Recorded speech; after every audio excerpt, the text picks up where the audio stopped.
Hamakua he da ele o waipi o he pola o mahiki.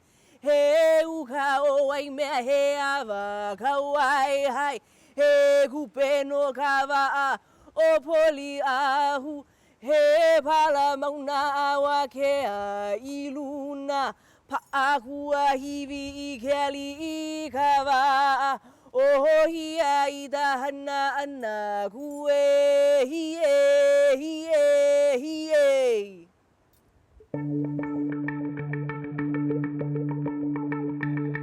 Every morning I wake up, I think about 7 generations in front of me.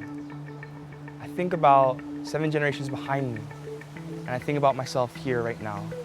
I think back 7 generations and I say, did my grandparents farm this way?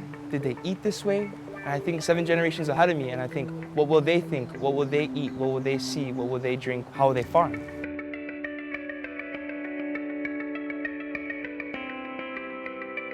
I'm a singer, songwriter, activist. Nurse practitioner. Professor. I'm a mom. I'm a dad. An educator. I'm a Kauai County Council member. A farmer. I've been farming my whole life. We are the movement. We are the movement.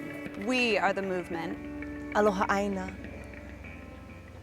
Hawaii is GMO ground zero. Pretty much every herbicide-tolerant GMO corn seed passes through Hawaii in its development. 6 of the largest agrochemical companies in the world have set up their research facilities across the state of Hawaii. In 2013, there were 1,124 field test sites here in the state of Hawaii. California only had 194. Looking at the testing of GMOs here on this land, it breaks my heart. People think you can just come here and test things because it's in the middle of the ocean, but there's a people still here. And we're only as healthy as the top of our mountain and the deepest ocean. And right now, both things are very unhealthy. There's a total disregard for the long-term health of the land and for the long-term health of the people. Imagine you're living in a community where they're spraying restricted use pesticides 140 feet from your backyard, and they're doing it 4 to 6 times a week. What would you do?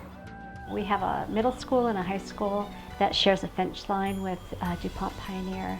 Since we don't know what they're spraying next to these schools, myself and many others in the communities across Hawaii are concerned about pesticide drift.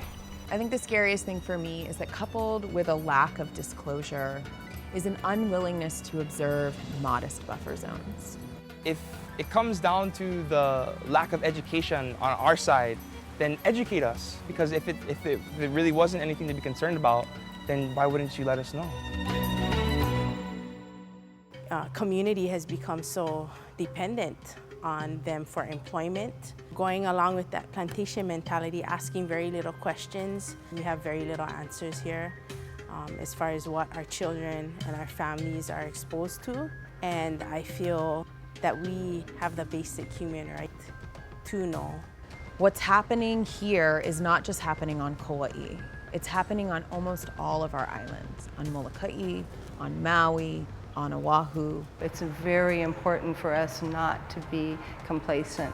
We can no longer just sit by. You see these experimental fields by the side of the road. They may look green and benign, but they are not. They're spraying them 7 out of 10 days right next to homes and schools and where we surf and fish. The issues that we're dealing with won't go away. So the people that are fighting, or we're going to be there wherever it is, whether it's in court or at the state legislature or wherever it is, you know, we're going to follow.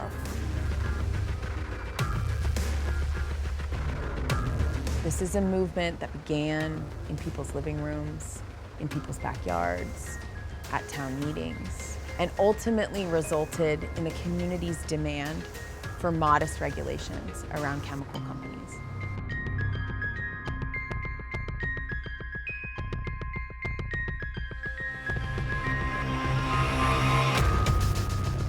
We want to be sure that our grandchildren's grandchildren have an opportunity to farm on good soil and produce good food. We have the knowledge to do it. We have enough land to do it. We can heal the island, we can heal the water, we can heal our people. We need to go back to having our relationship with the place that we live in, with the community that we live with. Because if you have a relationship with the place that you love, then you wouldn't try and hurt it. You would fight for it. I care because we have an inescapable obligation called kuleana to take care of our land and our ocean. And right now, politically it's not being done, and on a one-to-one level, our community is complacent and not living up to their kuleana of living in Hawaii. And learn, actually get involved and be local. Don't just claim it, actually do it. Don't talk about it, be about it. To make sure that I leave something, a legacy, something to be proud of for future generations. That's my kuleana to my children and the children that are to come. In this time of great change, it's our responsibility to rise. It's no longer a choice. It's our birthright to care. Our ancestors lived here for well over 1,000 years. They did not just survive, but they thrived. It's our responsibility to carry forward, to look after the future generations. This is part of our way. This isn't about race anymore. It's not about age. It's not about the color of our skin. It's about humanity. It's about something that connects us, which is our food and our water, our sustainability. As we return to the land, I think that we can return to community, to solidarity, to unity. I am the movement, you are the movement, and we are the movement. We are the movement. We are the movement. We are the movement.